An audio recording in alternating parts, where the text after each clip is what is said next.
My boss's secretary framed me for his murder and ruined my life, so I burned every bridge and ran. A year later, she sent a letter from prison, promising she'd finish what she started. I spent most of my 20s working in a dead-end job at an office because in those days that's all you could get without a degree. Needless to say, my boss loved to take advantage of me. He was the type to dump last-minute work on you and then leave early. The type to beat his wife over the Knicks beating the Celtics, as if it was her fault that Jason Tatum is trash. Anyway, there was one thing I did like about him, and that was his secretary Julia. Whenever she could tell I was having a rough day, she'd surprise me with my favorite coffee at lunch, just the way I liked it. And whenever our boss bitched about her to me, I would always defend her. So one day when I was standing beside her and my boss was nowhere to be found, she whispered something to me. "I'd update your LinkedIn tonight if I were you." Her tone was cold and sharp. I sighed. I should have seen it coming, but I didn't. I had poured everything into that corporate shithole, all in the hopes of getting a promotion that never came. I've probably spent a total of 300 hours walking newbies through systems and protocols outside of working hours for free. I've canceled vacations that were planned months in advance because my boss swore he'd keep me in my mind for a better role. I had over 100 days off that I never took, all saved up. I took a deep breath and thanked the secretary, Julia. And in that moment, I knew I needed to hatch a plan. You see, I knew that Daniel, my boss, had dozens of dirty little secrets hidden away because I was friends with all of the female coworkers there, and I was the one who'd saved them, so to speak. I still remember the first time I noticed him in a room late at night with Julia. Most of the office had gone home already, and one of his hands went to cover her mouth while the other began to unbuckle his belt. So I did the first thing I could think of. I triggered the fire alarm. Next thing I knew, the entire office was surrounded with fire trucks and news reporting stations,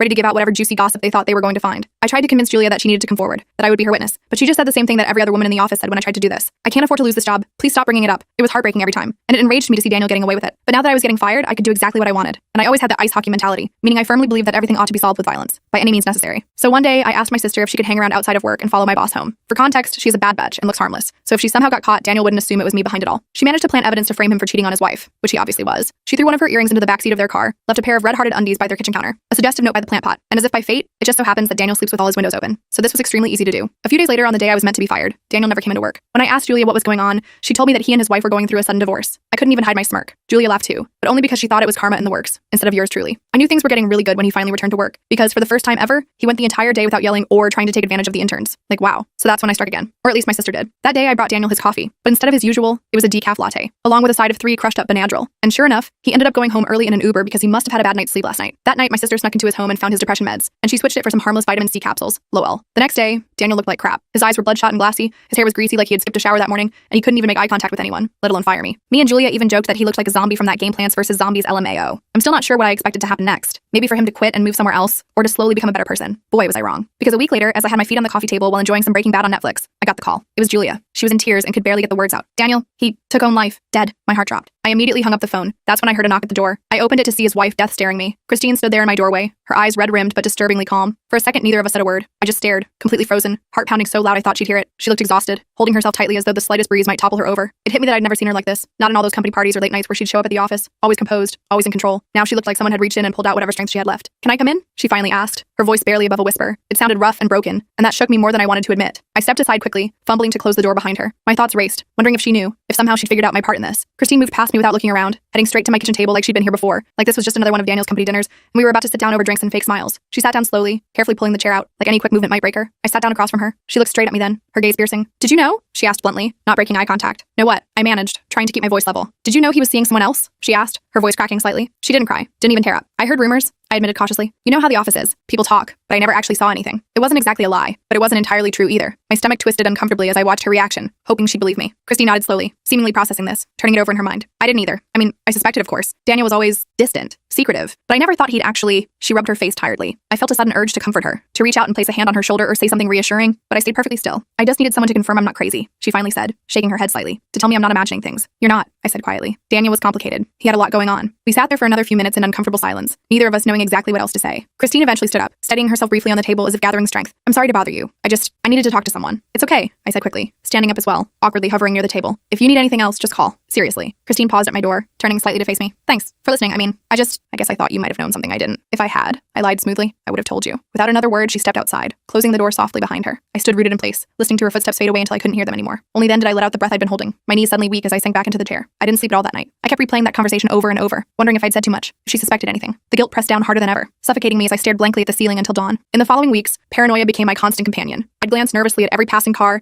every unfamiliar face, convinced someone knew my secret. At work, whispers behind closed doors made me tense up, imagining accusations being thrown around. I stopped going out, spent evenings double-checking locks on doors and windows. My sister tried to reassure me, but even her calm confidence couldn't soothe the nagging fear lodged deep inside me. After 3 months, the anxiety became unbearable. My sister suggested moving somewhere new, somewhere fresh, where no one knew us or our past. It seemed drastic, but I was desperate for relief. We packed quickly, leaving behind everything familiar, hoping distance might finally bring peace. But deep down, even as we drove away from the city we'd called home, I knew that moving didn't mean freedom. Not really. Because the thing about guilt is that it travels with you, no matter how far you go. The nightmare started about a week after we moved to a new city. My sister and I sharing a cramped 2-bedroom that smelled perpetually of the Indian restaurant downstairs. I'd wake up gasping, sweat-soaked sheets twisted around my legs, convinced I could hear Daniel's voice whispering, "I'm sorry," right next to my ear, his breath cold against my skin. My sister said it was just guilt, that it would fade with time, her hand rubbing circles on my back as I tried to catch my breath, but I wasn't so sure. I tried to move on. Found a decent job at a marketing firm where nobody knew my past, where I could be just another face in the morning elevator ride. Started going to a gym 3 times a week. The burn in my muscles a welcome distraction from the thoughts in my head. Even went on a few dates with a guy named Vincent who worked at the coffee shop downstairs from my apartment. His smile warm and uncomplicated. Normal stuff. Rebuilding stuff. But the feeling of being watched never quite went away, like phantom fingers trailing down my spine whenever I walked alone. It was little things at first. A car that seemed to be parked outside my building too often. A black sedan with tinted windows that was there when I left for work and there when I came home. An email from a sender named Justice Seeker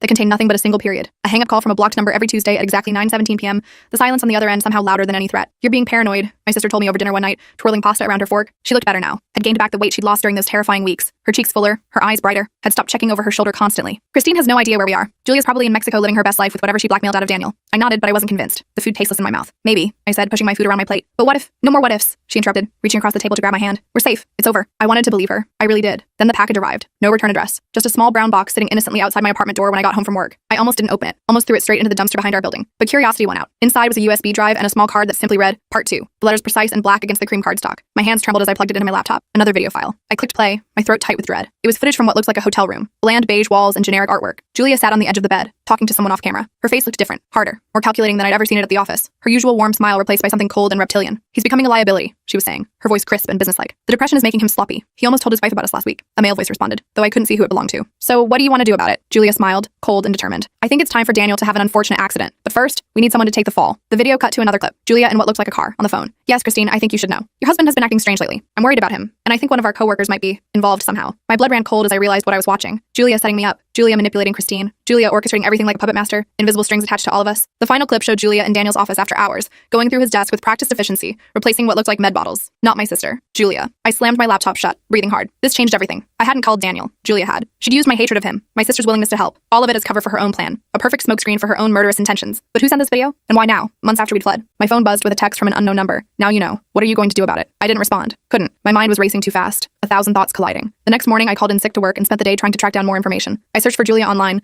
looking for any trace of where she might have gone after disappearing from our old company. Nothing. As if she'd evaporated like morning dew. By evening, I was frustrated and scared, pacing my apartment like a caged animal. I poured myself a glass of wine and was about to collapse on the couch when my phone rang, the screen lighting up with unknown number. "Hello?" I answered cautiously. "Stop looking for her." The voice was disguised, mechanical, and flat. "She knows you're searching. She knows where you are." The line went dead before I could respond. I immediately called my sister, my hands shaking so badly I could barely hold the phone. "Pack a bag," I told her when she answered. "Don't ask questions. Just come to my place. Now." While waiting for her to arrive, I paced my apartment, checking the locks repeatedly. My mind kept returning to the video. Julia had been the one to replace Daniel's medication. Julia had been the one to push him over the edge. But why frame me? What had I done to her except try to protect her from Daniel's advances? A knock at the door made me jump. I checked the peephole. My sister, looking worried, her overnight bag slung over her shoulder. I let her in and immediately relocked the door. "What's going on?" she asked, setting her overnight bag down. "You look terrible." I showed her the video. Her face grew paler with each passing minute. "Oh my God," she whispered when it ended. "She used us. She fucking used us like pawns in her sick game. And now someone wants me to know that," I added. "The question is, who? And why now? After all this time." We stayed up late into the night trying to piece it all together. My sister suggested it might be Christine, trying to clear her husband's name posthumously. I thought it might be someone from the office who knew more than they let on. Around 2 a.m., exhausted, my sister fell asleep on the couch. I was about to head to bed myself when my laptop pinged with a new email from unknown@protonmail.com. Subject, "The truth about Julia." The message contained only an address in downtown Cincinnati and a time, 10 a.m. tomorrow. I stared at it for a long time. It was obviously a trap. Only a complete idiot would go to a mysterious meeting set up by an anonymous sender after everything that had happened.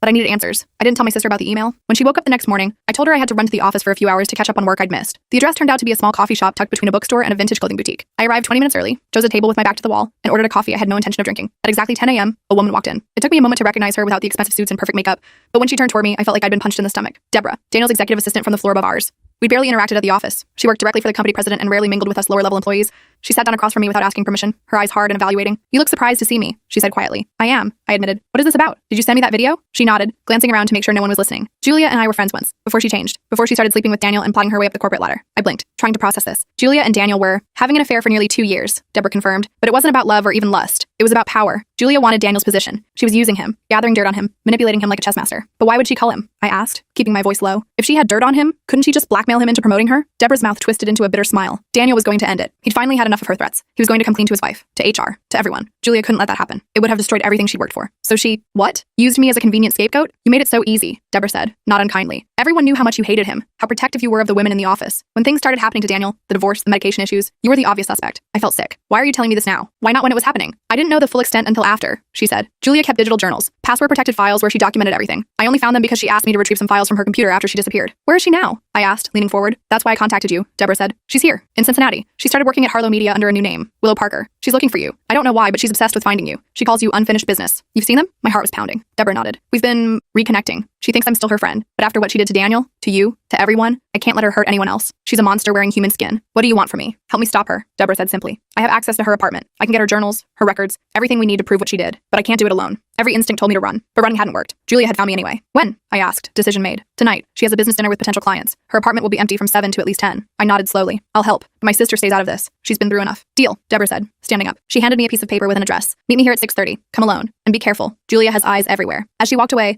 I couldn't shake the feeling that I was making another terrible mistake. I told my sister I had a date to explain my absence for the evening, hating the lie but needing her safely out of the way. I even wrote a quick note explaining everything and sealed it in an envelope, leaving it on my kitchen counter just in case something went wrong. At 6:25, I parked a block away from the address Deborah had given me. It was a modern apartment building in one of the nicer areas of Cincinnati. I spotted Deborah waiting outside, looking nervous, checking her watch repeatedly. Ready? She asked when I approached. I nodded, though ready was the last thing I felt. We took the elevator to the 12th floor. Deborah led me to apartment 1207 and pulled out a key. She gave you a key to her place? I whispered, surprised. Like I said, she thinks we're friends again, Deborah replied, unlocking the door. She trusts me. That's her weakness. She thinks she's smarter than everyone else. Julia's apartment was immaculate. Minimalist furniture in shades of white and gray, everything perfectly arranged like a showroom. Her office is this way, Deborah said, leading me down a hallway. The computer is password protected, but I know what it is. The journals are in a hidden folder called Projects. Typical Julia, seeing people's lives as something to manage and complete. As Deborah sat down at the desk and began typing, I wandered around the office. There were no personal photos, no mementos. The only decoration was a small framed quote on the wall. Revenge is a dish best served cold. I'm in, Deborah announced. Come look at this. I moved behind her to see the screen. She had opened a folder labeled Projects that contained dozens of files with dates as names. These are her journals, Deborah explained. She documents everything. Plans, thoughts, actions. Like a sociopath's diary. The file opened to reveal pages of text. Julia, or Willow, as she now called herself, had indeed been tracking me. She knew where I lived, where I worked, even where I got coffee in the mornings. She had detailed plans for what she called Phase 2, though what that entailed wasn't clear. Go back, I said suddenly. Check the entries from right before Daniel died. Deborah navigated to files from those dates. There it was. Explicit details of how Julia had replaced Daniel's medication,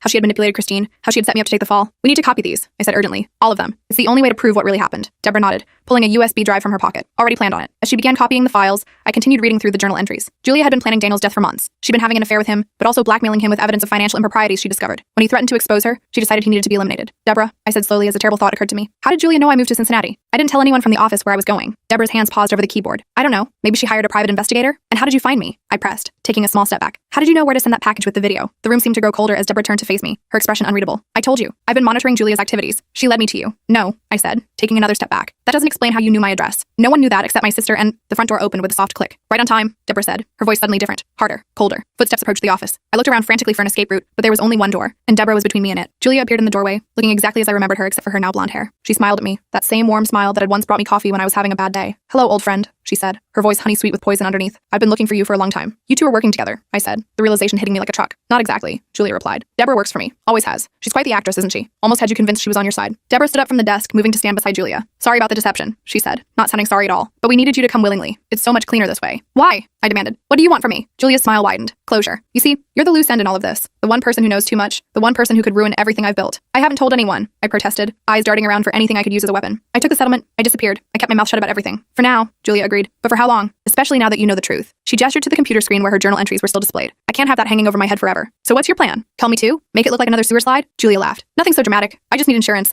Something to guarantee your continued silence. Like what? Like this, she said, pulling out her phone and showing me the screen. It was a live video feed of my sister's apartment. She was sitting on her couch watching TV completely unaware. You touch her and You'll what? Julia interrupted. Go to the police? Tell them how you drugged your boss and broke into his house? How you drove him to sewer slide? Because that's still the official story. Your fingerprints on the coffee cup, your sister's DNA in his home, your documented hatred of Daniel. She was right. I had no leverage here. What do you want? I asked again, defeated. Julia set her phone down on the desk, the screen still showing my sister. I want you to sign a confession, admitting everything. How you hated Daniel, how you plotted against him, how you replaced his medication. All of it in your own words with your signature at the bottom. Why would I do that? Think of it as mutually assured destruction. You stay quiet about me, I stay quiet about you. But if you ever decide to come forward, well, I have my insurance. Both the confession and your sister. Deborah placed a document on the desk in front of me. And if I refuse? I asked, though I already knew the answer. Julia picked up her phone again, zooming in on my sister. Let's just say I have friends who can make accidents happen. Tragic ones. A break-in gone wrong, a car with failed brakes. Fine, I said through gritted teeth. I'll sign it. Julia smiled triumphantly as I picked up the pen Deborah offered. I scanned the document quickly, a detailed confession of how I had systematically destroyed Daniel's life and ultimately caused his death. As I raised the pen to sign, a notification popped up on Julia's phone. She glanced down at it, frowning slightly. Someone's at your sister's door, she said, watching the video feed. I froze, pen hovering above the paper. On the screen, my sister got up to answer the door. When she opened it, I gasped. It was Christine. What the hell? Julia muttered, turning up the volume. Are you Bobby? Christine was asking my sister. I I need to talk to you about your sibling. It's important. How did you find me? What do you want? I know what happened to my husband, Christine said. I know about Julia. I know everything. And your sibling is in danger right now. Julia's face drained of color. This isn't possible, she whispered. She can't know. There's no way she could know. I took advantage of her distraction, grabbing the letter opener from the desk and lunging at her. Julia reacted quickly, dodging to the side, but I managed to slash her arm, the blade cutting through her silk blouse and into flesh. She cried out in pain as Deborah grabbed me from behind, pinning my arms. You bitch! Julia hissed, clutching her bleeding arm. You're going to regret that. She picked up her phone again, but what she saw made her freeze. Christine was showing my sister something on her phone. What looked like photos or videos, my sister's expression changing from suspicion to horror. That's why I'm here, Christine was saying. To warn you, Julia's been planning this for months. She's going to try to use you to get to your sibling. She's already lured them into a trap. How did you find your sister? Deborah demanded. How does Christine know any of this? Who told her? Julia didn't answer, her eyes fixed on the screen, watching as my sister's shock turned to determination. My sister was now making a phone call. Her movement's urgent. We need to go, Julia said suddenly. Now. This whole thing is blown. Someone talked. What about her? Deborah asked, nodding toward me. Julia looked at me, calculation in her eyes. Bring her. We might still need leverage. Deborah started to drag me toward the door, but I fought back with everything I had. I stomped hard on her foot, making her loosen her grip just enough for me to break free. I ran for the desk, grabbing Julia's phone before either of them could react. Stop her! Julia shouted. I managed to hit the emergency call button before Deborah tackled me to the ground. The phone skittered across the floor as we struggled. 911. What's your emergency? A voice came from the phone. Help! I screamed as loudly as I could. Apartment 1207 at the Meridian. They're trying to... Deborah's hand clamped over my mouth, cutting off my words. But it was too late. The call had gone through. Julia grabbed her phone, ending the call, but her composure was completely gone now. We have maybe 5 minutes before cops show up, she said. We need to disappear. Now get everything we need. What about her? Deborah asked again. Julia stared at me for a long moment. Leave her. We don't have time. But this isn't over, she added, addressing me directly. Not by a long shot. I'll find you again. I always do. They fled. Footsteps receding down the hallway. I scrambled to my feet and ran to the computer. The USB drive was still plugged in, the file transfer complete. I grabbed it, shoving it into my pocket. I could hear sirens in the distance. I couldn't be there when the police arrived. Not with my history. Not with the settlement agreement I'd signed. I took the stairs instead of the elevator, heart pounding as I raced down 12 flights, bursting out of the emergency exit just as police cars pulled up to the front of the building. I ran all the way back to my car, lungs burning. As soon as I was inside, I called my sister. Are you okay? I demanded when she answered. Is Christine still there? Are you safe? Yes to both, my sister replied. You need to get here now. Christine has proof, actual proof, that Julia called Daniel, and she knows Julia's been stalking us. I'm on my way, I said. Don't let Christine leave, and don't open the door for anyone else. When I arrived at my sister's apartment, I found them both sitting at the kitchen table, a laptop open between them. Christine looked up as I entered, her eyes hard but no longer filled with hatred. You, she said simply. Me, I agreed, approaching cautiously. My sister says you have proof about Julia. Christine nodded, turning the laptop so I could see the screen. Daniel wasn't as oblivious as Julia thought. He suspected she was up to something. He installed spyware on her work computer months before he died, trying to gather evidence against her. On the screen was an email from Julia to Deborah, dated 2 weeks before Daniel's death. D is becoming a problem. His threats to expose me can't be allowed to continue. The plan is in motion. Our mutual friend has already started laying groundwork with the planted evidence. Once D is gone, the blame will fall exactly where we want it. Then the position is mine. I sat down heavily. Our mutual friend, she was talking about me. She manipulated me into targeting Daniel. Christine's mouth tightened. You still did what you did. You still helped destroy my husband, whether you knew the full plan or not. I know, I said quietly. And I'm sorry. I truly am, but I never wanted him dead. He wasn't perfect, Christine admitted, but he didn't deserve what happened to him. My sister looked between us. So what do we do now? Julia and Deborah are still out there. They threatened me. They tried to force a confession from you. They're not going to just give up. We go to the police, Christine said firmly. I have dozens of emails like this one, plus Daniel's own records of Julia's blackmail attempts. It's enough to open an investigation. I hesitated, thinking of the settlement I'd signed, the non-disclosure agreement that bound me. But what choice did I have? Julia wouldn't stop. Okay, I said finally. But first, there's something you both need to see. I pulled out the USB drive I'd taken from Julia's computer and plugged it into my sister's laptop. The journal entries appeared on screen. Detailed, damning evidence of Julia's plot against Daniel, against me, against who knew how many others. Christine read in silence, her face growing paler with each paragraph. When she finished, she looked up at me, tears in her eyes. He tried to tell me someone was setting him up, she whispered. I didn't believe him. I thought he was just making excuses. I reached out hesitantly and placed my hand over hers. Julia fooled all of us. She was playing a game none of us even knew we were in. My sister suddenly pointed at the screen.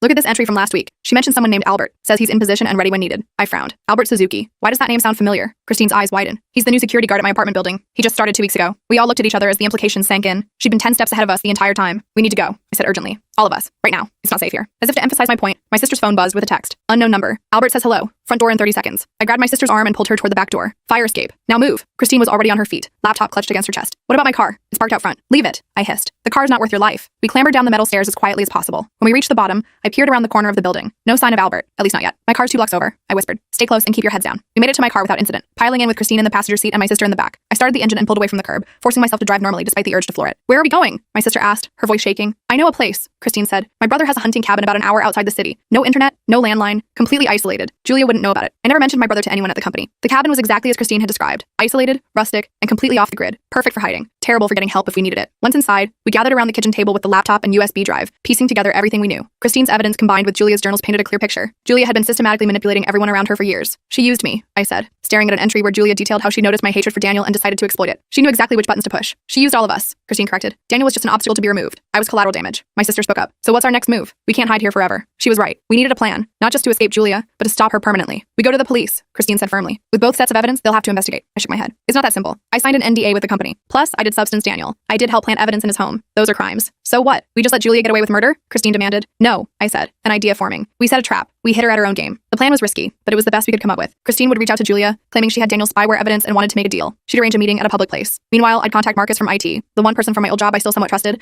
and ask him to recover any digital evidence that might still exist on the company servers. The next morning, Christine made the call while I listened on speaker. "I know what you did to Daniel," she said when Julia answered. "I have proof." There was a long pause before Julia responded, her voice perfectly calm. "I don't know what you're talking about, Christine. Daniel took his own life. It was tragic, but cut the crap," Christine interrupted. "I have the spyware data, all the emails between you and Deborah, all the plans, everything." Another pause. "What do you want?" "Money," Christine said, following our script. 500,000, cash. Then I disappear with all the evidence. Julia laughed. "And why would I believe you'd actually disappear?" "Because I don't care about justice," Christine lied smoothly. "I care about surviving. This is business, not personal." "Fine," Julia said. "Where and when?" "Riverside Cafe, tomorrow, noon. Come alone. No Deborah, no Albert. I'll be there," Julia said, then hung up. Marcus was hesitant at first, but when I explained the situation, he agreed to help. He still had backdoor access to the company servers and promised to look for any communications between Julia and Deborah. "If it was on a company device, I can find it," he assured me. "But this is seriously illegal. You know that, right?" "I know," I said. "But it's about justice for Daniel, about stopping Julia before she hurts anyone else." That seemed to convince him. "I'll call you tomorrow morning with whatever I find." We spent the rest of the day preparing. Christine contacted a lawyer friend who agreed to meet us at the cafe, posing as a customer but ready to witness anything that happened. That night, none of us slept well. I kept thinking about Daniel's face in that video, the desperation in his eyes as he insisted he was being set up. He'd been telling the truth, and no one believed him. Morning came too quickly. Marcus called as promised, his voice excited. "I found something big," he said. "Deleted emails between Julia and Deborah discussing Daniel's medication.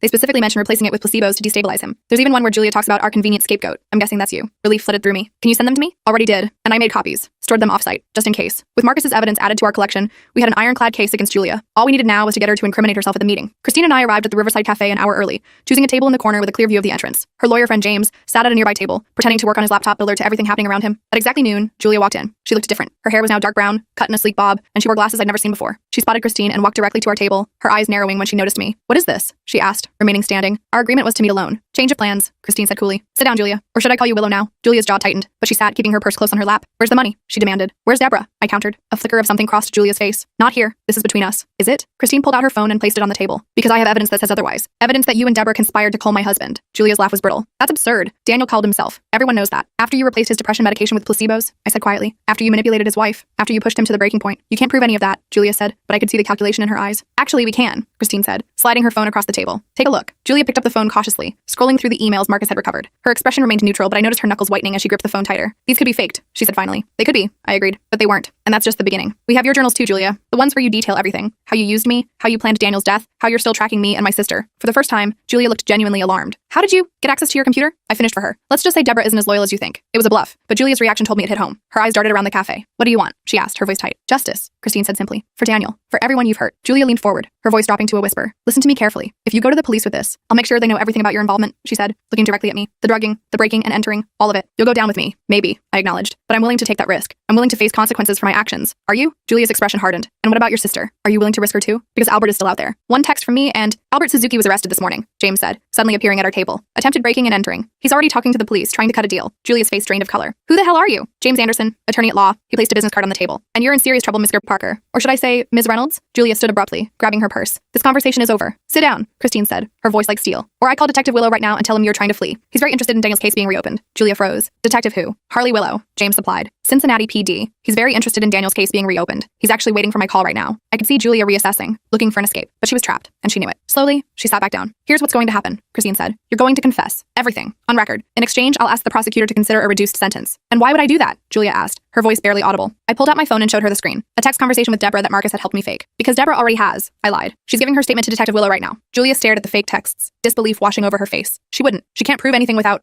your journals?" I finished. "The ones we copied from your computer? The ones that detail every step of your plan? The ones that are already in police hands?" For a long moment, Julia said nothing. Then with a defeated sigh, she looked up at Christine. "I never meant for Daniel to die," she said quietly. "I just wanted him broken, discredited. I wanted his job. His death was an unexpected complication." "Tell that to the police," Christine replied. "Tell that to his family." James made a call, and 20 minutes later, Detective Willow arrived. Julia went with him without resistance, her eyes vacant as she was led away. The aftermath was messy, as I'd expected. I had to come clean about my role in Daniel's torment, though Christine backed up my claim that I had no knowledge of Julia's larger plan. The company tried to enforce the NDA, but James argued successfully that it was void due to the criminal nature of what it was covering up. In the end, Julia and Deborah both went to prison. Julia for second-degree murder, Deborah as an accessory. I got community service and probation for the drugging incident, largely thanks to my cooperation and Christine's surprising advocacy on my behalf. "You were manipulated," she told me outside the courthouse after the sentencing. "We all were. Julia is a master at it. That doesn't excuse everything, but it explains a lot." "That doesn't excuse what I did," I said, still unable to look her in the eye. "I'm I'm sorry, Christine. Truly. For all of it. She nodded, her expression solemn but no longer hostile. I know, and I believe you. That's why I spoke for you today. We never became friends, Christine and I. Too much had happened between us. But we reached a kind of peace, an understanding born from shared trauma. My sister and I moved again, this time to Portland, where the constant rain seemed to wash away some of the darkness that had followed us. I found work at a small marketing agency where nobody knew my history. She started taking classes at the community college, studying psychology. I want to understand people like Julia, she explained over dinner one night. Maybe help prevent others from becoming like her. Sometimes late at night, I still think about Daniel. About the man I hated so viciously based on what I saw and what Julia wanted me to see. Was he really the monster I believed him to be? Or was that another of Julia's manipulations? I received a letter from Julia last month, prison stationery. Her handwriting is perfect as ever. I underestimated you, she wrote. It won't happen again. I burned the letter and scattered the ashes in the wind, watching them disappear into the gray Portland sky. Some threats you just learn to live with, some games never truly end, but at least now I know the rules, and I'm no longer playing blind.